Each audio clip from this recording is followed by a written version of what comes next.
and welcome to Relevant History. I'm Dan Toller. We have raised thee off the dunghill, and on the dunghill will we cast thee back again. I disown thee, and know thou of a surety that I will work on thee all the evil that is in my power from this day forward. Those were the parting words of Enrico Dandolo, the Doge of Venice, to Byzantine Emperor Alexios IV. If you're confused, that's because this is part 2 of a 2-part episode. But here's a quick recap. Oh, and just a quick announcement. I will be out of town next week at a wedding, so there will be no episode. See you in 2 weeks. Anyway, in the year 1198, Pope Innocent III called for a crusade to conquer Egypt from the Ayyubid Sultan Al-Aziz. A band of young noblemen answered the call, and they contracted with Venice to build a fleet for transport. The fleet was delivered in the year 1202. Took a few years to get all this together with medieval technology and communications. But when the fleet was delivered, due to poor organization, only about a third of the expected crusaders actually showed up in Venice. Now, the crusaders themselves were paying for this fleet, and the idea was to have each individual knight or lord or soldier pay a certain fee, and that would cover the cost. But the smaller army could no longer afford it. All of a sudden, these knights were being asked to pay 3 times as much as they had expected to. So they struck a deal with Enrico Dandolo, the blind 95-year-old Doge of Venice. And the deal was that the Crusaders would help the Venetians to retake the city of Zadar on the Adriatic coast, which they had lost a few years ago to some rebels. With no other way to get to Egypt and already in for lots of money, the Crusaders agreed. So they went to Zadar and they ended up taking the city by force. Now, this attack on fellow Christians was outside the boundaries of a crusade, and Pope Innocent excommunicated these crusaders, but he soon reversed himself. At the same time, Alexios IV Angelos, the rightful heir to the Byzantine throne, offered to help the crusaders if they helped him first. He offered them money and troops for their crusade in exchange for helping him to take back the city of Constantinople from Alexios III, an emperor who had in turn taken the throne from Alexios IV's father, Isaac II. Regardless, this attack on Constantinople would constitute yet another attack on a city of fellow Christians, which would fall outside the boundaries of a crusade, and a number of the crusaders, notably Simon of Montfort, left in disgust. But the rest of them went on, along with the Venetian fleet, and in June of 1203, they tried to get the Byzantine people to overthrow this usurper emperor, Alexios III, and accept Alexios IV. However, the people of Byzantium answered with arrows from the walls, and the Crusaders ended up attacking the city in July of 1203 and taking it. Now, at first, the takeover was relatively benign. Alexios IV became emperor and co-ruled with his father Isaac, who had been imprisoned by Alexios III. However, Alexios was only able to pay the Crusaders about half of the money he had promised them, and only then was he able to do this by stretching the empire's finances to the breaking point. He also was not able to offer any military help because he was too busy still trying to fight Alexios III, who had run off to Bulgaria and was running a rebellion. So in November of 1203, Alexios IV finally refused to pay any more money to the Crusaders, and that is when Enrico Dandolo pledged to destroy him. But this did not immediately lead to more violence. You see, At first, the Venetians are not able to attack the city of Constantinople because of the weather. They are trying to attack mostly by sea, and the seas are choppy, even in the relatively sheltered waters of the Golden Horn. And the Venetians really need smooth seas, right? They have all kinds of catapults and siege ladders on their ships, and those things don't work if your ship is rocking around like crazy. So during this period of cold, wintry, windy weather, the Byzantines attempt to simply burn the Venetian fleet. Without their fleet, the Crusaders will be unable to attack and they will have to go home. There have been several times before already in history where Constantinople has successfully defended itself by burning an enemy fleet. Well, twice, when the wind is blowing in the right direction, the Byzantines load up a bunch of merchant ships with wood and other flammable materials, and they set them on fire, and they allow them to drift towards the Crusader fleet when the winds are favorable. As it happens, both of these attempts fail. The Venetians are able to dispatch a few of their faster ships and throw grappling hooks onto the burning ships and tow them out into the Bosporus. And in all of this, only one Venetian ship is burned. And during this time, Alexios IV also has the walls of Constantinople strengthened and the towers built higher. So the wall is dotted periodically with towers that are reinforced and full of archers and such. And these towers are built even taller with wood, essentially to make them harder to attack with ladders and things of that nature. And this standoff goes on from November 1203 to January 1204, without any actual combat.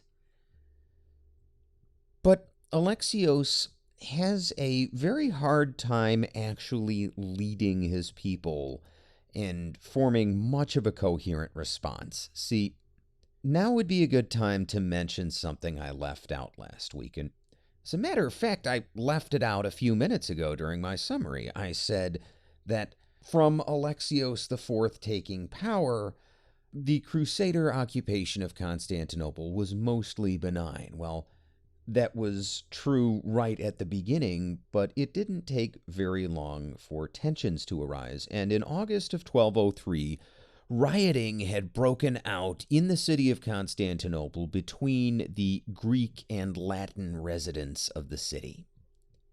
And during the riots, some of the Crusaders had tried to plunder a mosque, but a bunch of Muslim and Christian Byzantines had defended the building and fought back, and forced these Crusaders out of that part of the city. And to cover their retreat, those Crusaders set a fire.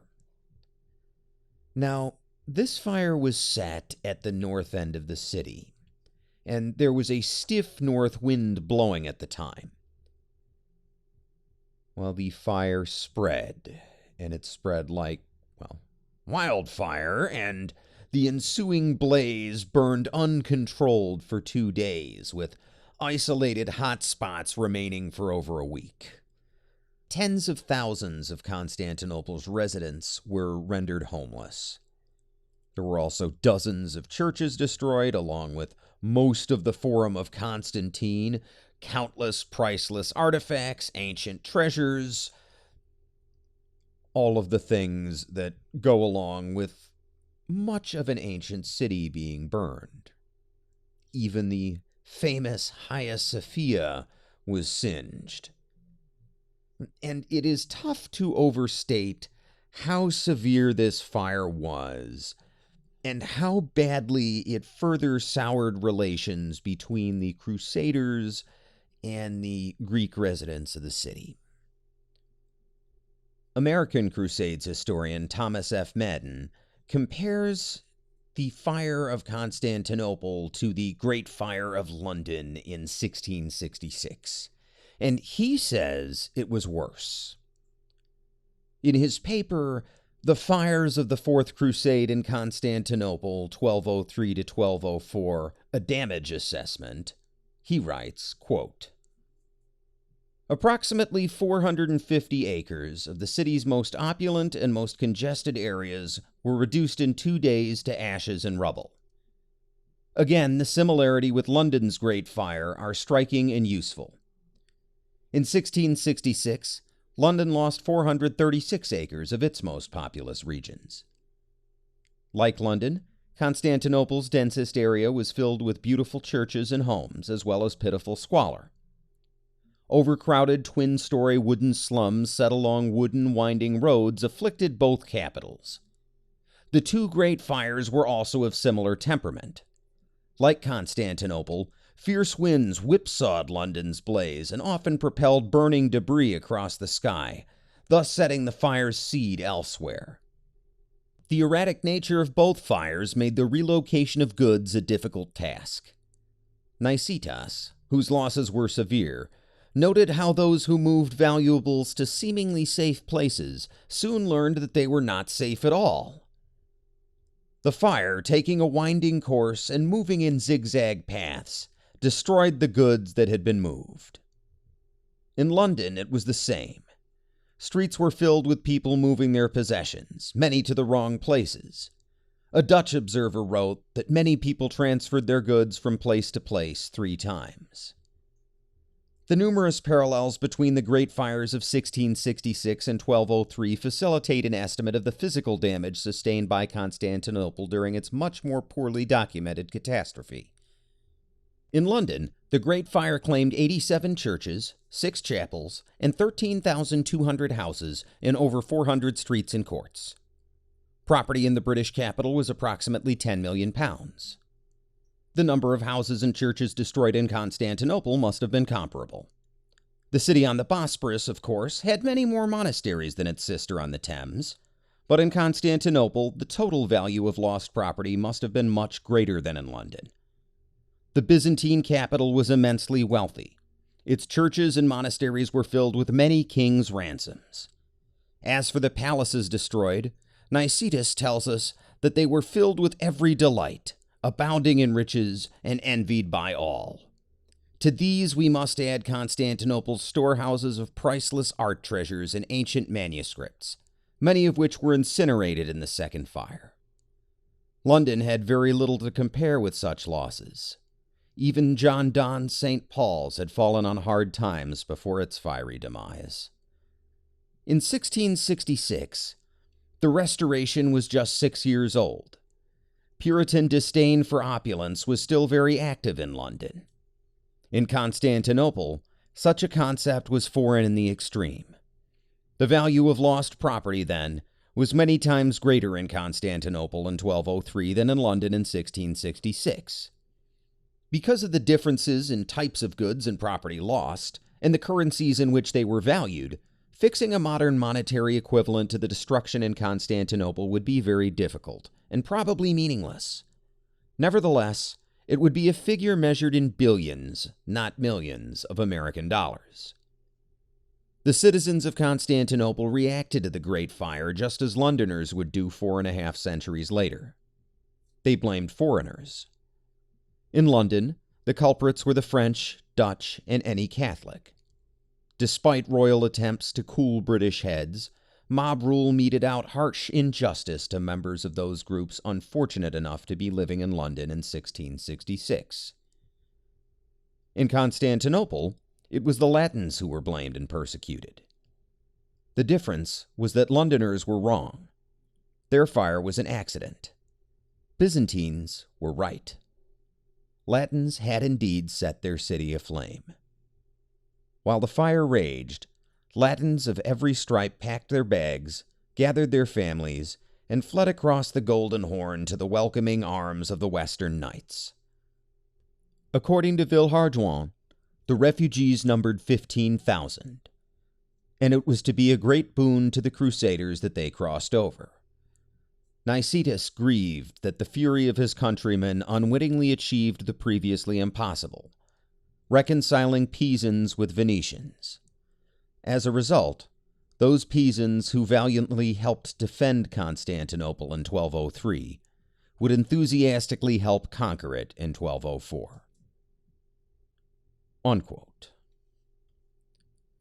And while this great fire was certainly the worst disaster the Crusaders brought to Constantinople, it was certainly not the only one. There were several riots and incidents, and because Alexios IV not only was put in power by the Crusaders, but in fact invited them, many people in Constantinople blame him for bringing this calamity to their doorstep.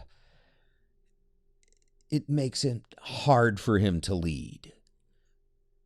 Certainly makes it hard for him to lead as a credible anti-Latin ruler. And on January 25th, 1204, the Byzantine Senate convenes, and they vote to overthrow Alexios as well as his father Isaac and install a new emperor. On January 27th, the Senate, this ancient, centuries-old institution, performs its last known act. It declares a new emperor named Nicholas Canobos. Now, Canobos seems to have been chosen because he was a safe pick, but he is a young nobleman who doesn't seem to want power, and as soon as he's chosen, he runs off and hides in the basement of the Hagia Sophia and waits to see how things shake out. Most of the army, including the all-important Varangian Guard, an elite group of Norman Viking warriors, well, they stick with Alexios and Isaac, who barricade themselves in their palace. And Alexios IV, he asks a courtier named Alexios Doukas to contact the Crusaders for help. Well, Alexios Doukas, sometimes called Mortzophilos or Mortzophiles by the historians, he has his own ideas. See, he turns around and bribes the Varangian Guard, and he has both emperors, Alexios IV and Isaac II, imprisoned, and he declares himself emperor. And with a promise to fight off this Crusader army, rather than once again asking it for help, he wins the support of the general population. And around the same time, the old, blind co-emperor Isaac II dies, allegedly of shock. Now, the Venetians at first are not 100% opposed to Alexios Doukas taking the throne. Right? As a matter of fact, they send a message to him, essentially saying that as long as he agrees to pay the debt which Alexios IV owes, they're fine with him. But he refuses. Right, again, he has just promised the population that he's going to fight off these Crusaders. Well, upon receiving this refusal, the Crusaders send a response demanding that Alexios Doukas put Alexios IV back on the throne. And in response to that, on February 4th, 1204, Alexios Doukas has Alexios IV strangled to death.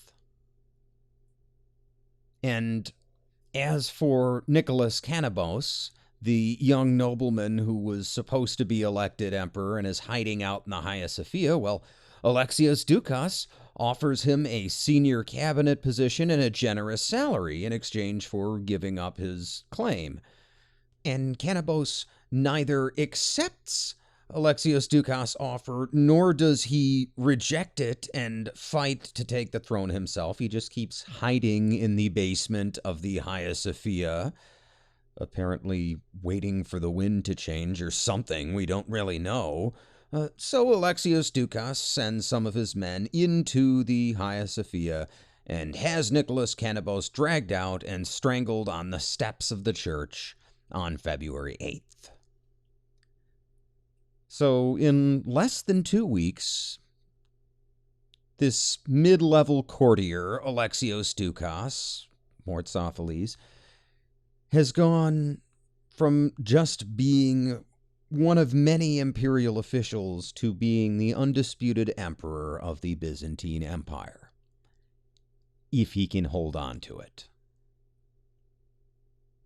Well, after Alexios Doukas takes over, there is another standoff between the Byzantines and the Crusaders.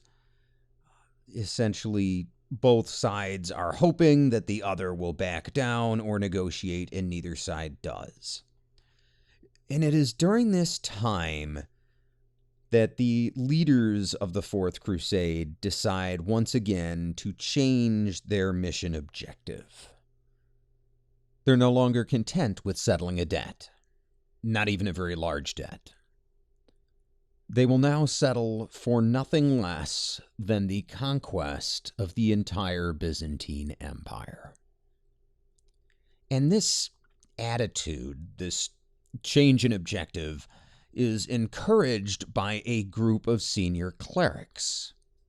And this group includes none other than the papal legate, that is, a personal representative of the Pope who is authorized to act as if he has the Pope's authority. And this is a man named Peter of Capua. And Peter of Capua had been the Pope's personal representative in Jerusalem. Now, Pope Innocent had sent him to Constantinople to remind the Crusaders that the crusade is in the Middle East and not in Byzantium. Well, instead, this papal delegation actually encourages the Crusaders to divide up the Byzantine Empire. And Geoffrey of Villehardouin, one of our sources and an eyewitness, writes of the meeting between some of the senior Crusaders after hearing of Alexios IV's strangulation. He says, quote, "Soon it was clearly known, both to the Greeks and to the French, that this murder had been committed as has just been told to you. Then did the barons of the host and the Doge of Venice assemble in Parliament, and with them met the bishops and the clergy. And all the clergy, including those who had powers from the Pope, showed to the barons and to the pilgrims that anyone guilty of such a murder had no right to hold lands, and that those who consented thereto were abettors of the murder. And beyond this, that the Greeks had withdrawn themselves from obedience to Rome. Wherefore we tell you, said the clergy, that this war is lawful and just, and that if you have a right intention of conquering this land, to bring it into the Roman obedience, all those who die after confession shall have part in the indulgence granted by the Pope. And you must know that by this, the barons and the pilgrims were greatly comforted." Unquote. Well, why does Peter of Capua do this?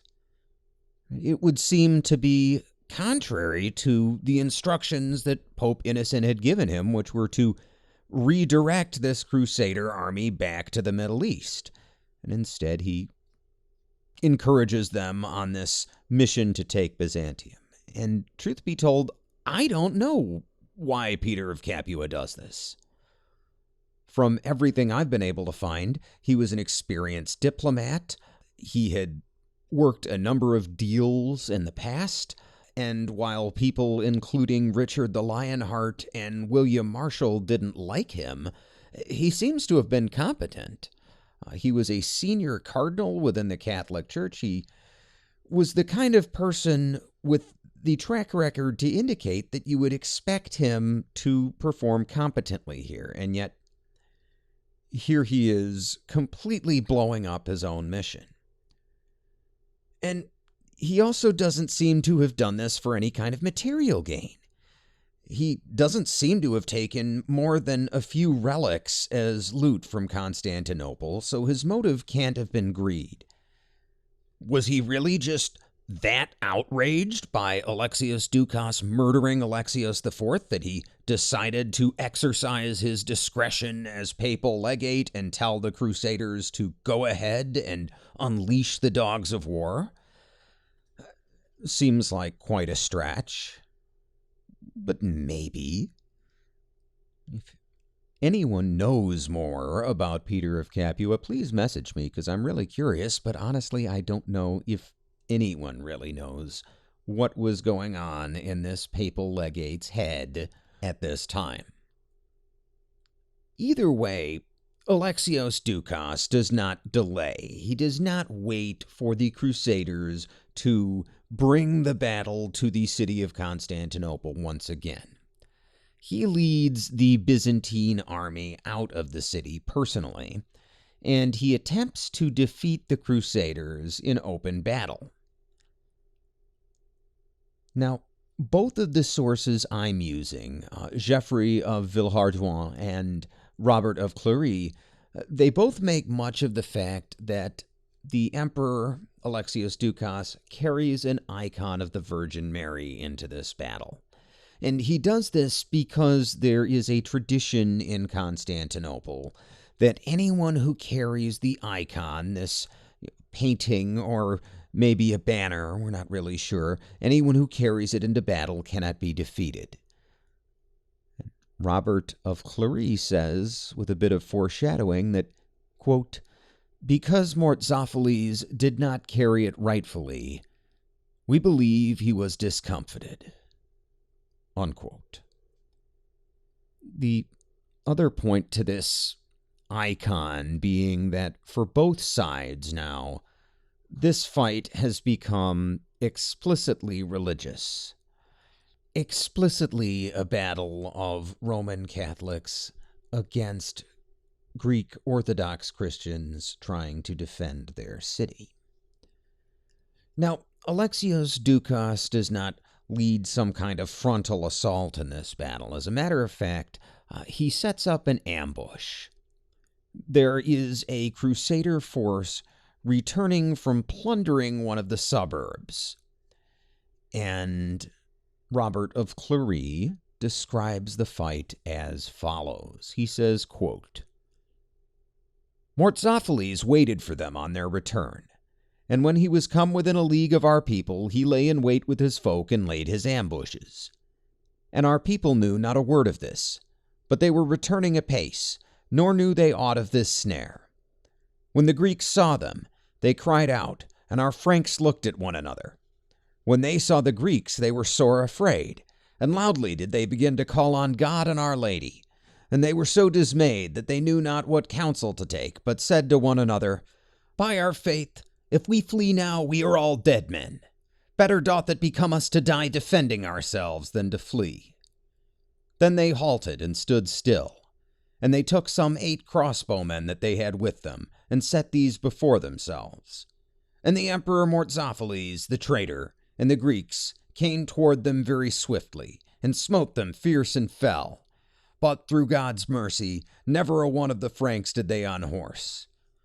When the Franks saw the Greeks thus rushing upon them from every side, they let fall their lances, and drew the knives and daggers that they had, and began to defend themselves right heartily, and they slew many of them. And when the Greeks saw that the Franks were discomfiting them thus, they began to be discouraged, and turned about and fled. But our Franks overtook them, and slew many of them, and many of them they kept for ransom, and got great gain thereby. And they chased the Emperor Mortzopheles more than half a league, for they ever thought to take him. But he and they of his company hastened, so that they let fall the icon, and his imperial cloak, and the ensign with the icon, which was all of gold and set with rich and precious stones. And it was so beautiful and rich that never was aught else seen so beautiful and rich. When the Franks saw this, they left off the chase, and were most exceeding glad, and they took the image, and bore it away with very great joy and rejoicing. Unquote.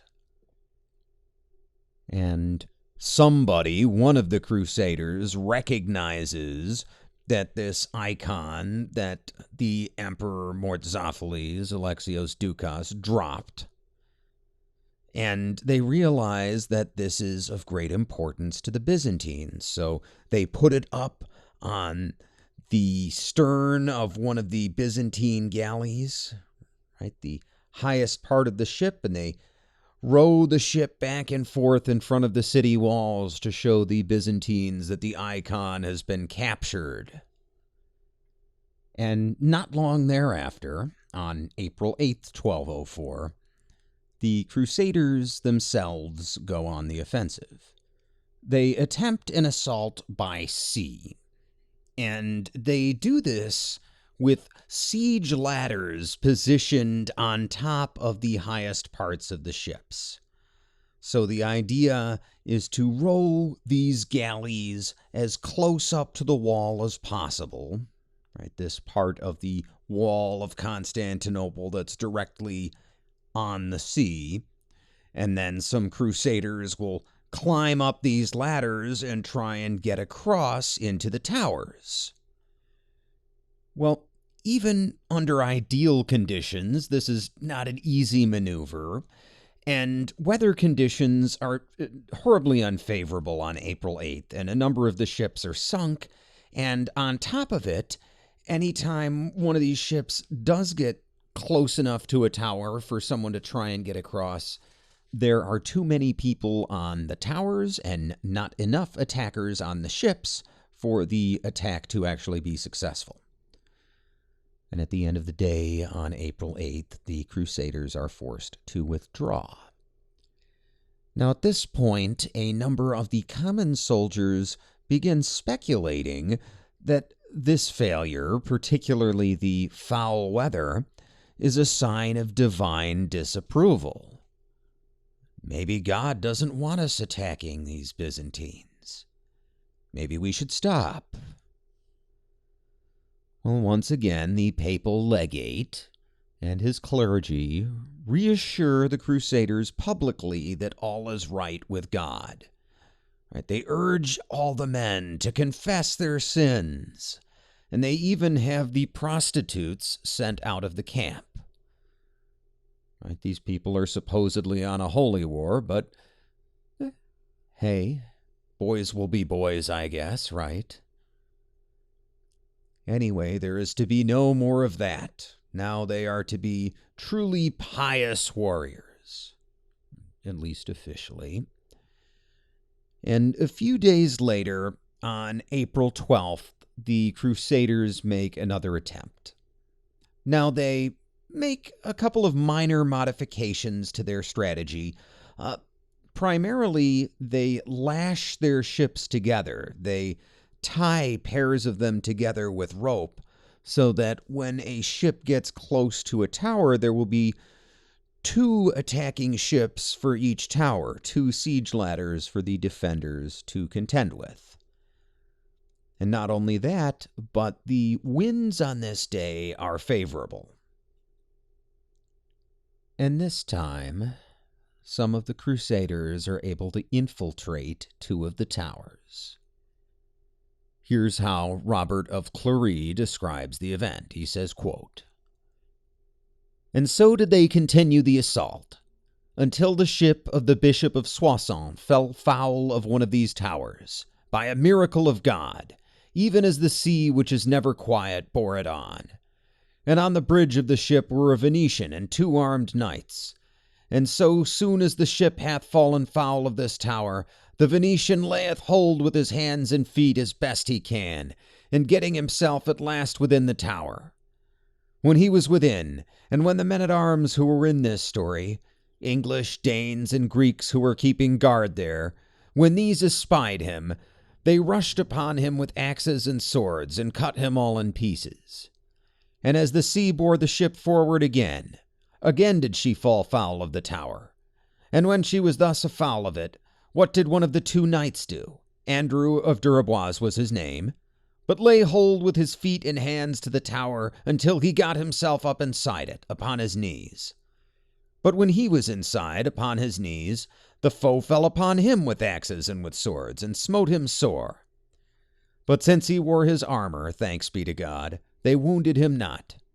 For so was God guarding him, who would not consent that the Greeks should longer endure, or that this man should die.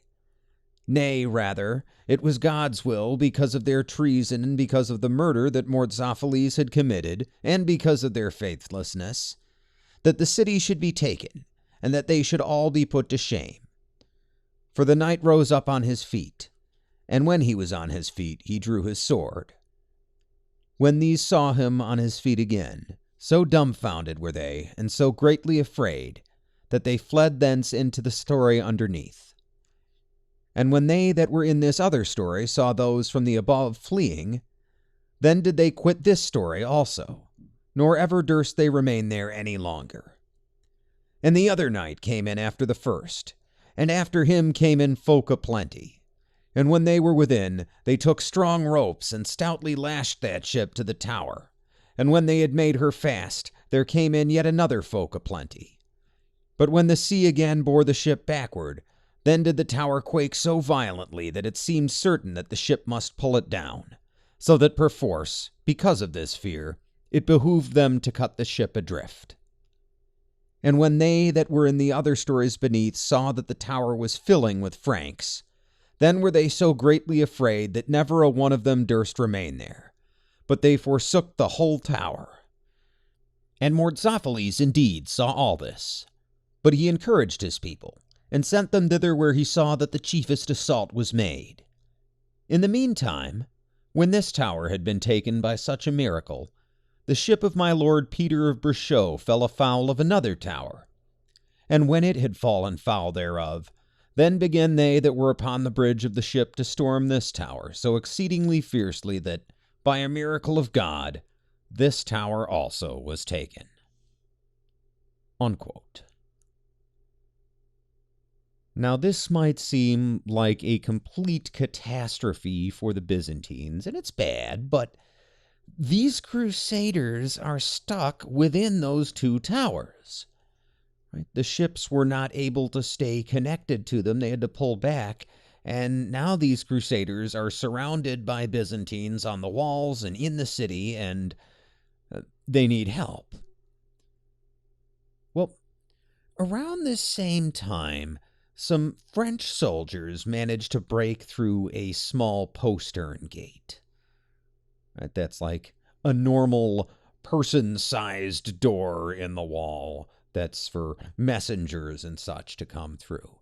And they managed to hack through it with some axes and break an opening where someone can get through. And actually, according to Robert of Clary, his own brother is the first to enter the city. Now, this might seem like family boasting, but it so happens that Geoffrey of Villehardouin agrees, so maybe it's accurate. But at any rate, now the Crusaders have broken through a small door in the wall right near those towers. Alexios Doukas, Mordzophales, he recognizes this danger, and he personally leads a cavalry charge to push these knights back. But it seems that he is not willing to press home the attack. He is counting on the terror of the charge to break the knights and cause them to run. And when they don't, he turns around, pulls his force back, and retreats further into the city. And these French knights then break open a larger gate from the inside, and transport ships come right up onto the beach, and gangways drop, and soldiers and mounted knights start streaming out and through this larger gate and into Constantinople. Now the city is falling. And Alexios Doukas seems to recognize this danger. He gathers up as much gold as he can physically collect, and he and a few followers flee to Bulgaria, of all places, because the deposed former emperor Alexios III is still up there in rebellion. And now Alexios Doukas is going to go ask him for sanctuary. Well, this leaves the rest of the Byzantine nobility in a bit of a pickle, because they suddenly have no emperor, so they appoint a new emperor that night, a man named Lascaris. And Lascaris takes a quick look around, decides that the siege is a lost cause, and he himself basically follows in Alexios Doukas' footsteps. He gathers as much gold as he can and he takes off, but he doesn't go north to Bulgaria. He instead hops on a galley and makes his way across to Anatolia and flees to the city of Nicaea. And there he would actually found a successful exile kingdom made up of Byzantine refugees. And that kingdom would continue for quite some time, but his smart call in the long term does not help the people in Constantinople right now on the night of April 12th, 1204. The next day, the Crusaders finish off their conquest of the city. They set more fires, and even as the fires blaze, they begin to loot the city. And this looting would go on for 3 days. The next several chapters of Robert of Clary's account are nothing but a list of descriptions of beautiful churches and their relics and their riches, and what's left out of these accounts and the other Crusader accounts are the rapes and the murders and the looting. Women of all ages are raped. Ancient statues are melted down or simply carved up as spoils. The most famous being a bronze sculpture of Hercules, which had been commissioned by none other than Alexander the Great. Estimates of the total value stolen range as high as nearly 1 million silver marks. But again, it's tough to put an exact dollar amount on it. Right? How do you value an irreplaceable bronze statue commissioned by Alexander the Great? Right? Imagine one of today's great cities, a London or a Paris or a New York, being stripped to its bones. Not just the homes and the stores, but the public buildings and the museums and all of their treasures. And out of all the buildings in Constantinople, the Orthodox churches fare the worst of all, where the altars are hacked to pieces and any metal or gems of value are taken. And in the face of all this rampant destruction, any Byzantine who resists, and many who don't, are killed. There is a lament by the Byzantine chronicler Nicetas, who writes, quote, "O city, city, eye of all cities, universal boast, supramundane wonder, wet nurse of churches, leader of the faith, guide of orthodoxy, beloved topic of orations, the abode of every good thing. O city that has drunk at the hand of the Lord the cup of his fury. O city consumed by a fire far more drastic than the fire which of old fell upon the Pentapolis," by which he means the fall of the Roman Empire. "What shall I testify to thee? To what shall I compare thee? The cup of thy destruction is magnified, says Jeremias, who was given to tears as he lamented over ancient Zion. What malevolent powers have desired to have you, and have taken you to be sifted? What jealous and relentless avenging demons have made a riotous assault upon you in wild revel? If these implacable and crazed suitors neither fashioned a bridal chamber for thee, nor lit a nuptial torch for thee, did they not, however, ignite the coals of destruction? Unquote.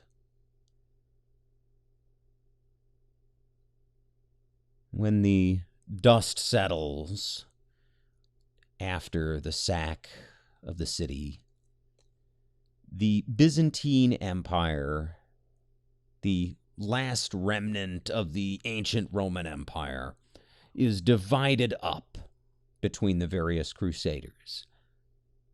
The European Balkan possessions go to various crusader knights, and much of the Greek coast and most of the Aegean islands go to the Venetians. The knights want lands which they can rule over, and the Venetians want coastal territory where they can trade and where their navies can defend it.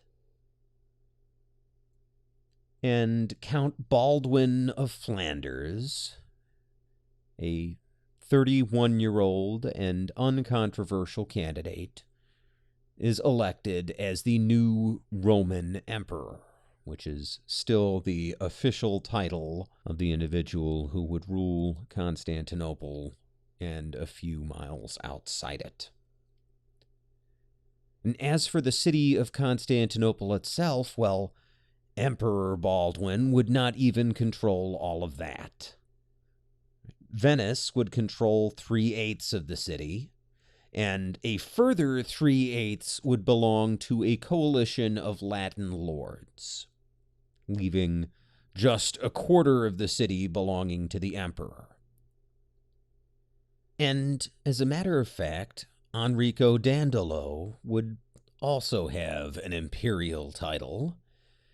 At the age of 97, he would take the title Dominus Quartae et Dimidiae Partis Romaniae, which means Lord of a fourth and half of a fourth of the Roman Empire. Now, Alexius Doukas, also known as Morzafles, well, he himself would die shortly after the fall of Constantinople. The old Emperor Alexius III would first allow him to marry his daughter and then betray his new son-in-law, blind him, and hand him over to the Crusaders. And at this point, Alexius Doukas would be thrown to his death from the Column of Theodosius in Constantinople. His crime? Well, it was treason and the murder of Emperors Isaac and Alexius IV. And his sentencing would be one of Enrico Dandolo's last public acts, with the old Doge famously saying that a man so high in birth should die falling from a high place. Now, Enrico Dandolo did not long outlive Alexius Doukas. He would die less than a year after the sack of Constantinople of natural causes at the age of 98. He would be buried in the Hagia Sophia. Now, during the Ottoman conquest, a few centuries later, his tomb would be destroyed, but a 19th century team of Italian archaeologists would install a plaque in the Hagia Sophia to mark the spot, and that plaque remains to this day. Baldwin of Flanders, the new Byzantine emperor, would also die within a year. He would die while putting down a rebellion in the Balkans. He would be succeeded by his brother Henry and then by a series of other Latin kings. But you can see from the fact that Baldwin died fighting a rebellion, again, less than a year after the sack of Constantinople, you can see how hard it would be for the Crusaders to actually hold this Byzantine territory, or former Byzantine territory, and indeed it is. Few of the Balkan Latin kingdoms would survive the century. Now, when they divided up the Byzantine Empire, the Crusaders did not account for its Anatolian holdings, right? The Asian part of the Byzantine Empire, and it is there that Lascaris, the last legitimate Byzantine emperor, however brief his tenure, well, it was there that he would form a new empire in Anatolia centered around Nicaea, which would come to be called the Nicene Empire.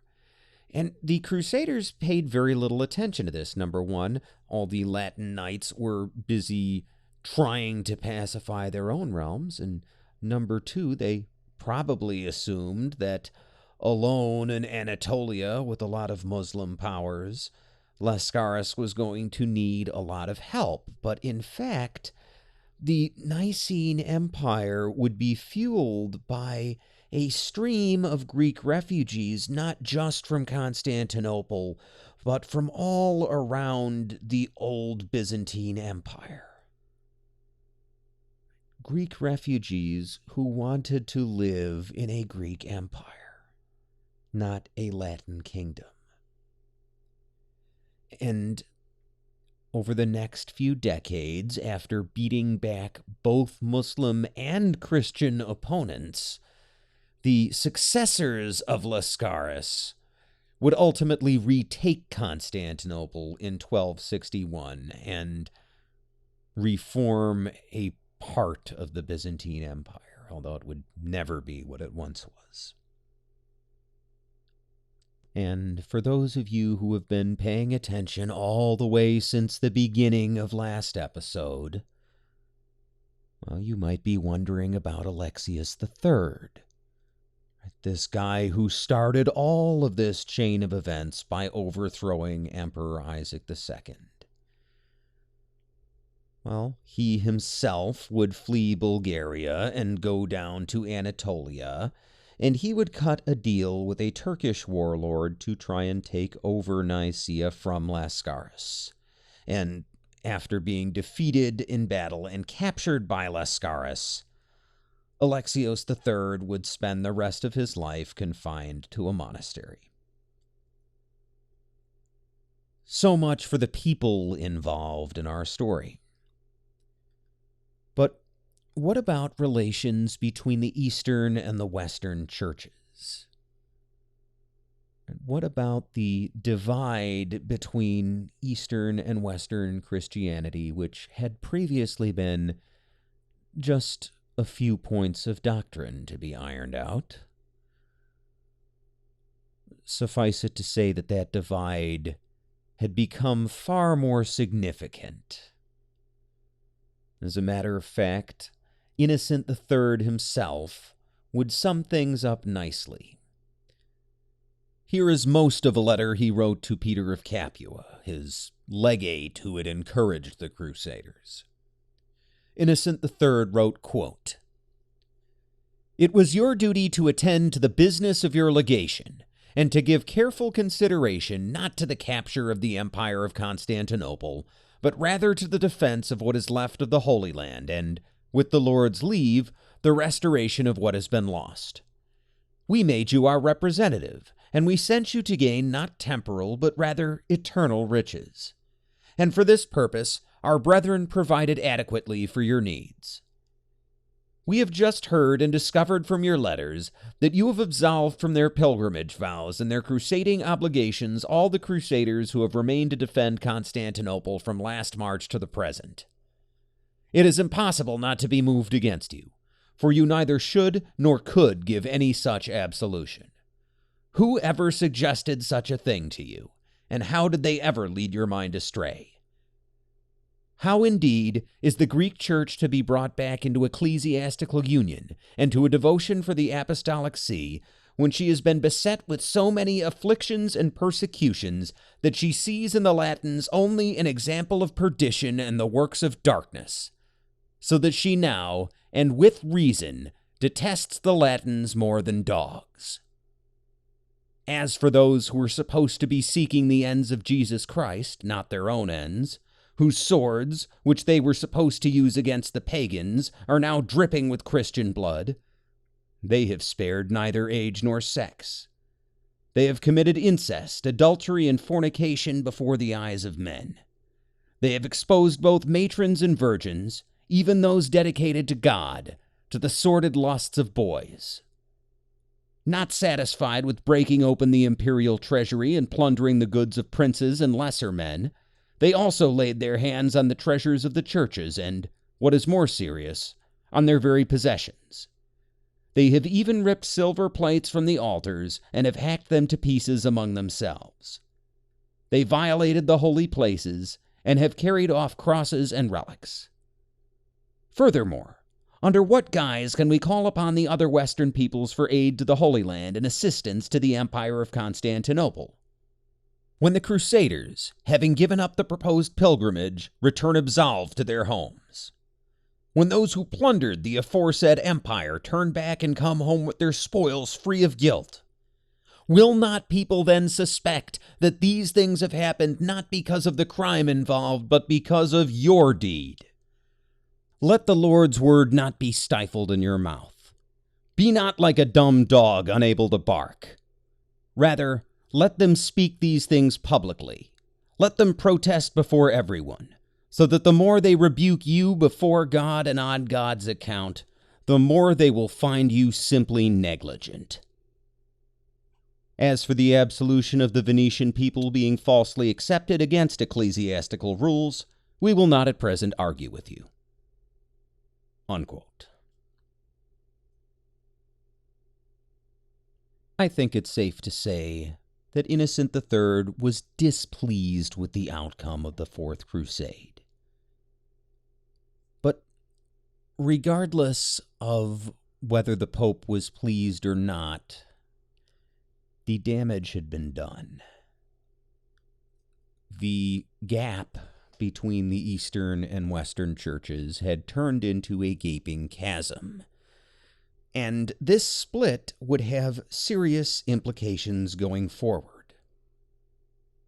For one thing, it ended any pretense at the idea of Christendom.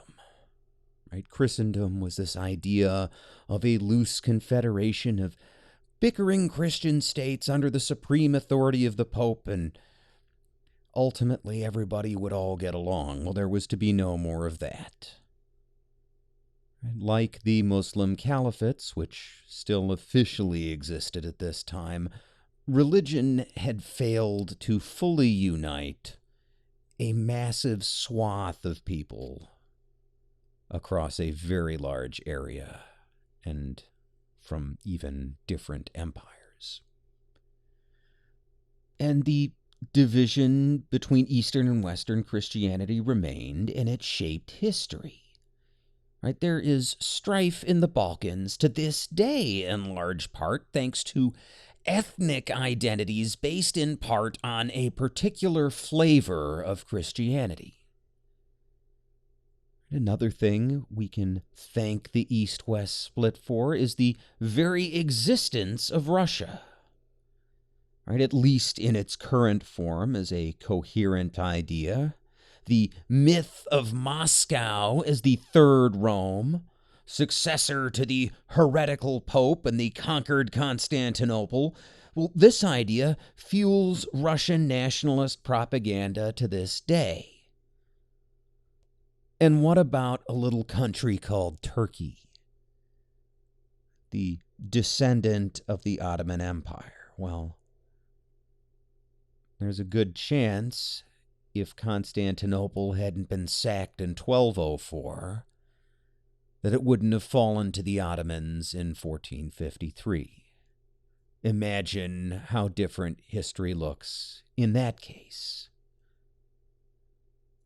So it's safe to say that the Catholic-Orthodox split is pretty significant. And yet, while this split is centuries old, it is not necessarily permanent. All things under the sun must come to an end.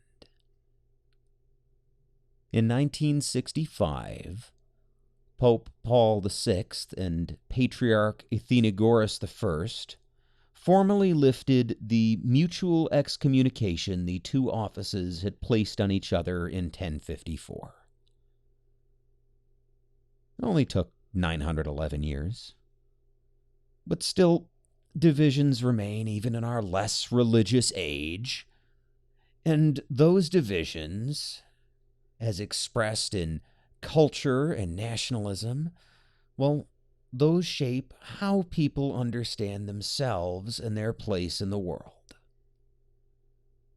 We'll end today with the words of Pope John Paul II, spoken during a visit to Athens in 2001. 797 years after the sack of Constantinople, he said, quote, "Some memories are especially painful, and some events of the distant past have left deep wounds in the minds and hearts of people to this day. I am thinking of the disastrous sack of the imperial city of Constantinople, which was for so long the bastion of Christianity in the East.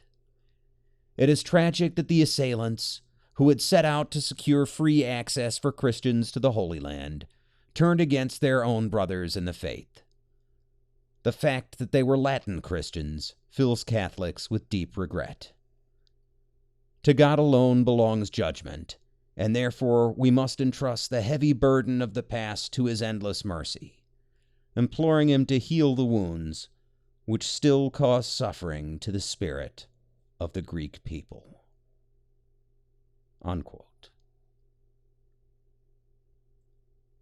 And that's why it's relevant.